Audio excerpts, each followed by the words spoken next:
naghihintay ako ng bus ngayon kasi pupunta ako ng Philippine Market. So, yun, na-amiss lang ako kasi para akong nasa, Makati. Yun naman,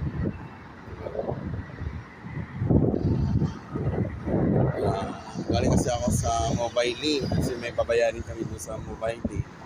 Kaya nga lang, kailangan talaga ng owner. Ang galing kasi ako doon sa maliit yung Mobile, pinakita ko. Market. Hindi ako kasi pauwi rin naman ako ng Pilipinas kaya tama na yun. Tama ko na maubos itong bago ako makauwi. Kaya go lang. Yun na. Init ang hangin. Gusto kong mag-taxi kasumahan. Kaya magbabasa lang ako. 3 pesos, 3 real lang na.